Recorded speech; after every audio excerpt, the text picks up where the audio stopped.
Hi everybody, welcome to IndyCar on the 14th of March 2019. I thought long and hard about what to say on this particular programme today, and you're probably all sitting there with your brains melting with the confusion of Brexit at the moment yourselves. And most of us have been left scratching our heads this morning wondering what on earth is going to happen today. And at the end of the day, what will happen? Are we going to be Brexiting? Are we not going to Brexit? Are we going to delay for a couple of months? Are we going to delay for 2 years? Is there going to be a revocation, an abandonment of Brexit? And nobody has a clue, not a single clue.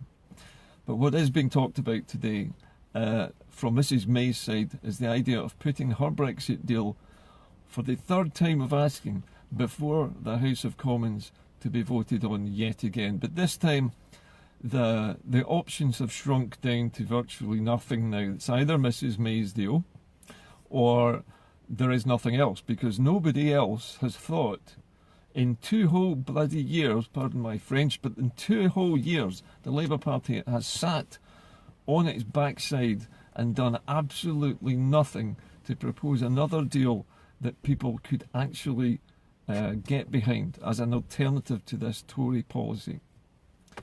My belief, having thought about this a lot and examined everything that's in that deal which Mrs May has arranged with the European Union, is that right from the beginning, Mrs May put the Brexiters in charge of negotiations at the beginning. You'll remember that. You'll remember Dominic Raab. You'll remember David Davis in charge. Now, David Davis was a prime Brexiteer, was supposed to be negotiating the so-called deal. And after what appeared to be months and months of complete inactivity where nothing actually was decided, Mrs May decided herself to just unanimously, or not unanimously, but unilaterally to remove the Brexiters because they were making such a mess of the negotiations, and negotiate with the European Union by herself with 1 or 2 advisors. And that changed the whole thing, because she had proved, first of all, that the Brexiters had no clue how to negotiate the Brexit that they wanted. So she discredited them straight away. Then she moves in to negotiate a deal with the European Union with the red lines that the Brexiters had deliberately put in. Now, the red lines were, to remind you, that there was to be no more free movement of people from the European Union into the UK, and that that we were to come out of the single market and the customs union. Now, by doing those 3 things, you make sure that you can have virtually no advantageous deal with the European Union, for the simple reason, and this was told to them at the beginning, that you cannot have a free trade agreement with the European Union if you do not respect the 4 pillars of the European Union. Those are the free movement of people, goods, services and finance. Unless those things can move freely through your transactions with the European Union, you don't get a free trade deal. That was known at the time.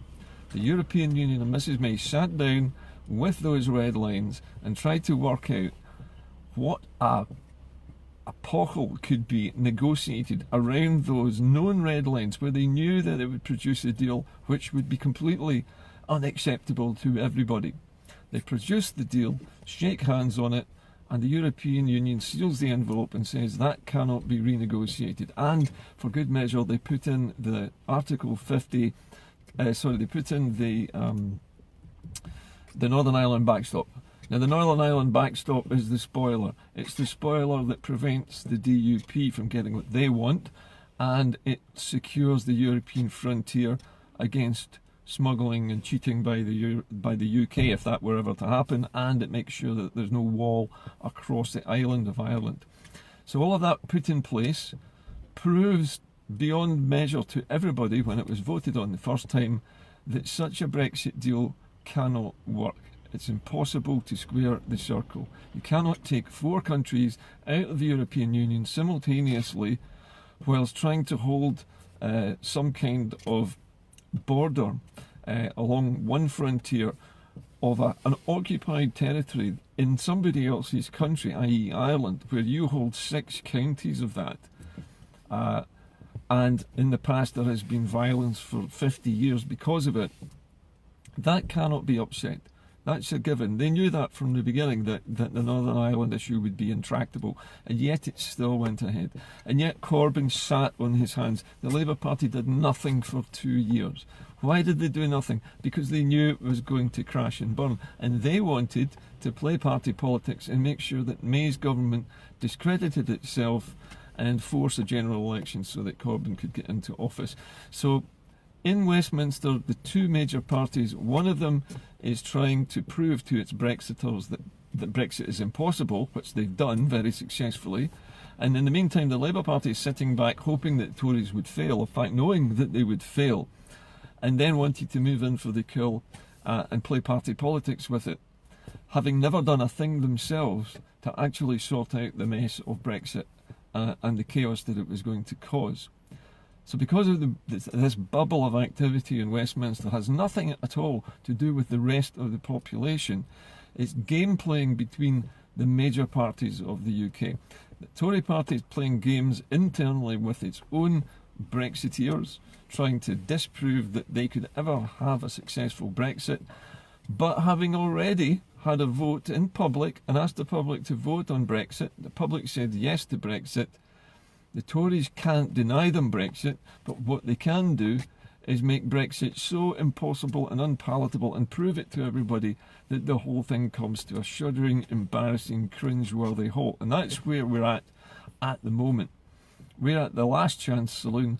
Today there's going to be a so-called meaningful vote, and you always know when they say the word meaningful that it's completely meaningless. Because you have to say meaningful at the front of this sentence tells you everything that you need to know about what goes on in Westminster, that it's a pantomime, it's a lot of television hot air. Nothing that is said in there is binding. It makes no difference to Brexit or lack of Brexit at all.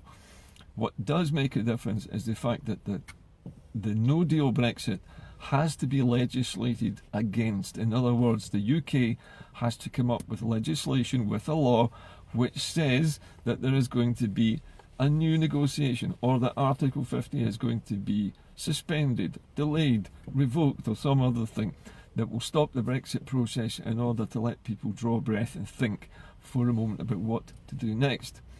The difficulty is that Mrs May is now using this gap, this hiatus in the chaos, now that the fog of battle has cleared a bit, to simply place her deal back in to the House of Commons and ask them to vote on it all over again, except this time it's the same question, it's the same Brexit deal, it's exactly the same as it was before. The only difference now is that we face the prospect of a no-deal Brexit in 15 days' time. This is the last day that the UK has to decide whether Brexit goes ahead or not. If it decides that it's not going to delay Brexit, then that means we will leave without a deal. There will be a no-deal Brexit. If today's vote does not support the idea of a delay, then no-deal Brexit is what we get by default. They can't stop it just because they voted to say they don't like it yesterday. Remember, not a binding vote. Because it's not a binding vote, it makes no difference to international law. Brexit goes ahead without a deal. So all that can happen today, I think, is that MPs faced with this choice of Mrs May's deal or no deal at all, or delaying, will probably go for delay. But if they delay, they can only really get a maximum of 2 months, because if they delay any further than that, they run into the issue of having to go through the very humiliating business of electing European Union members of Parliament for the UK to sit in the European Union in the next session. So in other words, the very union that we have voted to leave because of the mess that all of the political parties in the UK have made of this, we will be forced then to stay in this European Union, to go through the pantomime of electing MEPs, to sit in a European Union that the English people have voted to leave, that the Tories have screwed up beyond measure, and that the Labour Party has let them screw up beyond measure by their complete inactivity and lack of any kind of alternative plan. All of this just to teach Brexiteers that they can't leave the European Union without consequences. I mean, that's what this is about. This is about the Tories trying to say to the Brexiteers in their own party, not the people who voted for Brexit, the Brexiteers in their own party, that it's impossible for us to leave the European Union on these terms without there being serious consequences for the economy and for the jobs and prospects and the living standards of every single person in the UK. And at this point, you have to say, well, what's Scotland's role in all of this? The answer to that is none. Scotland has no role in any of this because Scotland voted to remain. Every county, every constituency of Scotland voted to stay in the EU. And therefore we are being ignored by both Parliament and the BBC. We don't exist. As far as they're concerned, we don't want to leave the EU, so we don't get to speak on their TV shows. We don't get to speak in their Parliament and be heard because we don't want to play their game of Brexit. This, if nothing else, in my own opinion, this, if nothing else, proves beyond any shadow of a doubt that Scotland is completely irrelevant to the United Kingdom. It's just a place that supplies them with oil, and they do not care what we think, what we say, what we do. Our MPs are worthless, pointless. They are making up the numbers in Westminster. They achieve nothing. They're not listened to. They make no difference. Their votes are ineffective. We can never affect change in Westminster because we have been deliberately outnumbered from the beginning of the Union until the present time. 300 years of being completely marginalised and ignored have come to a head now. So even if Brexit doesn't happen, if it's delayed for 2 months, so what? If it's delayed for 2 years, so what? They're still going to try and do it. This could go on for decades. The whole of the United Kingdom is not being governed while this is happening. The civil service is trying to muddle through and keep the country running while its politicians are having this stupendous, pointless argument amongst themselves about something which was always impossible, which they were told was impossible. All the way through the Brexit debate, they were told repeatedly, this is what will happen. And still, they pumped out lies, and people voted for Brexit in England because they believed the lies. They believed they would be better off. They believed that doing this would help England to become better than it is at the moment, that it would stop the flow of migration into England. It can't. The reason England's suffering such high migration is because it is seen as a wealthy country that people want to go to, especially when Britain, America and the rest of the EU is already bombing them out of their own houses. So we're stuck with it. We can't stop the influx of refugees that we ourselves have created by selling weapons to regimes that bomb people out of their homes miles away from us. We have to stop creating these refugees, not shut them out, just stop destroying their countries. If we stop destroying their countries, the refugees won't need to come here at all. So we're at a stage now where today is the last day of the current crisis as far as this session is concerned. Whatever happens today, whether there's a Brexit delay for 2 months or whether there's a Brexit delay for 2 years, the whole thing is still an embarrassing, cringeworthy mess, and it is taking away the attention of the political elite from the job of running the country. And let's face it, while Brexit has been going on, the UK, well I should say the rest of the UK, not Scotland, the rest of the UK's economy has been circling the drain. But while that's been going on, the Scottish Government has been pushing hard to keep the Scottish economy growing. And not only is it growing, it's growing at twice the rate of the rest of the United Kingdom. Our government is doing the day job of making sure Scotland stays afloat, making sure Scotland's exports are healthy, creating connections across the world for trade with its new trade hubs, and bringing investment into Scotland in record high amounts at the moment. But that would end with Brexit, and that's the whole point. Scotland has demonstrated that all the way through Brexit our government has concentrated on making sure that Scottish people are safe, that their standard of living is protected, that there's plenty of investment, and that we are telling our European Scots who live here that they will always be welcome here, and we will help them to stay here no matter what happens with Brexit. Our attitude is one of progressive and stable and safe governance, not this Brexit catastrophe that is happening south of the border at the moment. So my message to everybody today in Scotland is what we think and what we think of Brexit doesn't matter at all, because we don't have a voice in it. We're not allowed to speak on the television about it. We don't exist. England decided that because Scotland doesn't want to take part in their Brexit pantomime, that we shouldn't be allowed to speak about it, and we shouldn't be allowed to have any say in whether it even happens or not, despite the fact that we are the part of the United Kingdom that will be most destroyed by this. I think we've reached the point of no return. My opinion, for what it's worth, as a commentator on this, and I'm an amateur, remember, but my opinion is today is the last day that I would want to see any SNP MPs remaining at Westminster. I said this yesterday. I'll say it again today. The SNP needs to have their final say, and if they're not listened to, they should get up as one group and leave the chamber. In fact, they should leave the chamber and have a press conference to tell the world why we're leaving the chamber. We're leaving the chamber because Scotland as a country has been completely marginalised and ignored, and while we're being marginalised and ignored, we're being robbed blind.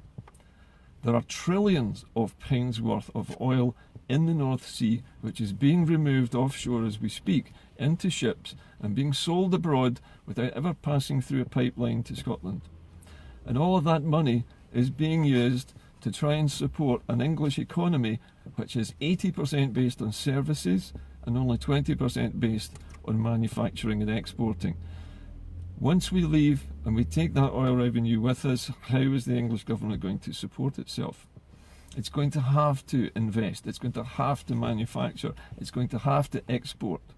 Us leaving the United Kingdom will force England and Wales, and to some extent Northern Ireland if they're still there, which I doubt, but it will force England and Wales to balance their economy and to stop relying on the resources of somebody else's country for their debts, for their miscalculations, and for their failures in economic planning.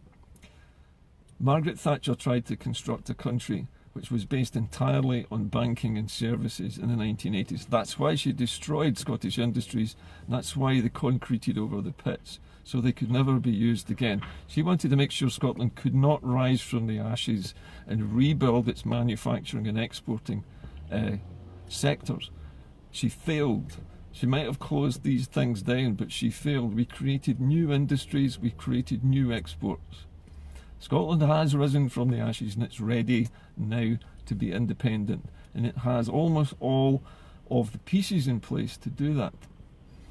And I think the time is very close now when Scotland's presence at Westminster is no longer going to be beneficial to us.